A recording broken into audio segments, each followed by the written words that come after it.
كفى وسلام على عباده الذين اصطفى أما بعد فأعوذ بالله من الشيطان الرجيم بسم الله الرحمن الرحيم أفتؤمنون ببعض الكتاب وتكفرون ببعض صدق اللہ العظیم۔ اللہ تبارک و تعالی نے انسانوں کی ہدایت و فلاح و بہبود کے لیے قرآن کریم کی شکل میں اس امت کو ایک ہدایت نامہ دیا ہے۔ اس سے پہلے جو قومیں اور جو امتیں گزری ہیں، جیسے حضرت موسیٰ علیہ السلام کی امت، حضرت عیسیٰ علیہ السلام کی امت، ان کو بھی بعض صحیفے اور بعض کتابیں جو ہے وہ دی گئی تھیں۔ اللہ تبارک و تعالی نے ان کتابوں کے اندر اپنی ہدایت کے پیغامات دیے تھے کہ ان باتوں پر عمل کرو، ان باتوں پر مت عمل کرو، ایسا کرو اور ایسا نہ کرو۔ قرآن کریم میں بھی اسی طرح کے احکامات دیے گئے ہیں کہ یہ کام کرو، ایسا مت کرو، یہ اچھی بات ہے، یہ بری بات ہے۔ یہ سب چیزیں قرآن کریم کے اندر بتائی اور سکھائی گئی ہیں۔ جو کتابیں پہلے دی گئی تھیں، جب ان کے ماننے والوں نے ان پر صحیح طور پر عمل نہیں کیا، یا یوں کہیے کہ اس کتاب کے ایک حصے کو تو مانا اور ایک حصے کا انکار کر دیا۔ مثال کے طور پہ اگر اس میں دو باتیں کہی گئی تھیں کہ سچ بولو اور جھوٹ نہ بولو، تو انہوں نے سچ پر تو عمل کیا کہ سچ بولے، لیکن جھوٹ بھی انہوں نے جو ہے وہ نہیں چھوڑا، یعنی پراپر اس پر جو ہے وہ عمل نہیں کیا۔ ایک حصے کو مان لیا اور دوسرے حصے کو انہوں نے جو ہے وہ نہیں مانا۔ تو اللہ تبارک و تعالی نے قرآن کریم میں ارشاد فرمایا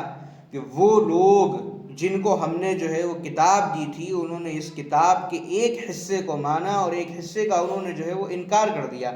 یعنی پراپر ہماری کتاب کے احکامات پر انہوں نے جو ہے وہ عمل نہیں کیا، ایک کو مانا اور ایک کو نہیں مانا۔ تو کیا جزا ہے، کیا بدلہ ہے پھر ایسے لوگوں کا؟ فما جزاء من يفعل ذلك منكم الا خزي في الحیات الدنیا،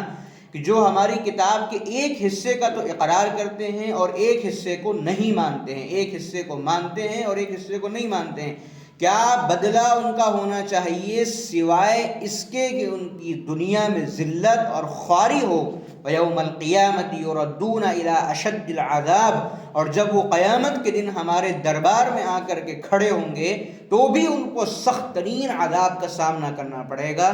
یہ ان پچھلی کتابوں کے بارے میں، پچھلی امتوں کے بارے میں فرمایا گیا کہ جن کو اللہ نے کتاب دی یا صحیفے دیے اور انہوں نے اس کے بعض حصے کا اقرار کیا، بعض حصے پر عمل کیا اور بعض حصے کو چھوڑ دیا۔ یہی صورتحال ہماری قرآن کریم کے ساتھ بنتی چلی جا رہی ہے کہ ہم قرآن کے ایک حصے کو تو مانتے ہیں، جو ہمیں صحیح لگتا ہے ہم اس کا اقرار کرتے ہیں، اس کو مانتے ہیں، اور جو ہماری مرضی کے خلاف ہوتا ہے، جو ہمارے نفس کے خلاف ہوتا ہے، جس پر عمل کرنا ہمارے لیے مشکل ہوتا ہے، ہم اس کو اٹھا کر کے سرے سے جو ہے وہ پھینک دیتے ہیں، یا اس کا انکار اگر زبان سے نہیں کرتے تو کم سے کم اپنے فعل سے ضرور ہم اس کا جو ہے وہ انکار کرتے ہیں۔ یہی صورتحال ہمارے ساتھ بھی بالکل پیش آ رہی ہے، اور یہی قرآن کریم کی آیت یہ بتا رہی ہے کہ جب پچھلی امتوں نے اس طریقے کے فعل کو کیا تو ان کے ساتھ یہ معاملہ کیا گیا، اگر ہم اس فعل کو کریں گے تو ہو سکتا ہے قیامت کے دن اللہ تبارک و تعالی ہمارے ساتھ بھی اسی طرح کا معاملہ کرے۔ مثال کے طور پر اللہ تبارک و تعالی نے یہ کہا کہ نماز پڑھو، امت کا ایک طبقہ ہے جو نماز پڑھتا ہے، لیکن اسی اللہ نے یہ کہا سودی کاروبار مت کرو۔ جو سود کا کاروبار کرتا ہے فَإِن لَّمْ تَفْعَلُوا فَأْذَنُوا بِحَرْبٍ مِّنَ اللَّهِ وَرَسُولِهِ، اس کو چاہیے کہ وہ آئے اور اللہ اس کے رسول صلی اللہ علیہ وسلم سے جنگ کرے۔ تو ایک طرف ہم نماز کا حکم دیا گیا تو ہم نماز پڑھتے ہیں، روزے کا حکم دیا گیا ہم روزہ رکھتے ہیں، دوسری طرف اللہ نے منع کیا کہ سودی کاروبار مت کرو، اپنے آپ کو بچاؤ اس سے، لیکن ہم اس کے اندر جو ہے وہ ملوث ہیں۔ تو یہ ہوا کتاب کے ایک حصے کو تو ہم نے مانا اور ایک حصے کا ہم نے جو ہے وہ انکار کر دیا، ہم نے اس کو نہیں مانا۔ تو یہی قرآن کریم کی آیت یہ بتا رہی ہے فما جزاء من يفعل ذلك منكم الا خزي في الحیات الدنیا، کہ جو دنیا میں تمہارے اوپر ذلت و خواری اس وقت مسلط ہے، دنیا میں جو تم ذلیل ہو، کوئی تمہیں ماننے والا نہیں ہے، تمہاری اتنی بڑی طاقت اور قوت اور تعداد ہونے کے باوجود بھی نہ تم دین میں ہو نہ تم تیرہ میں ہو، تمہارے اوپر ذلت و خواری اس وقت مسلط کر دی گئی ہے، بزدلی تمہارے اندر اپنی جگہ جو ہے وہ بنا چکی ہے، اور تم دنیا کے کسی کونے میں بھی ایک حیثیت کے ساتھ باقی نہیں ہوں، تو اس کا مطلب یہ نکلا کہ جو احکامات جس طریقے سے پچھلی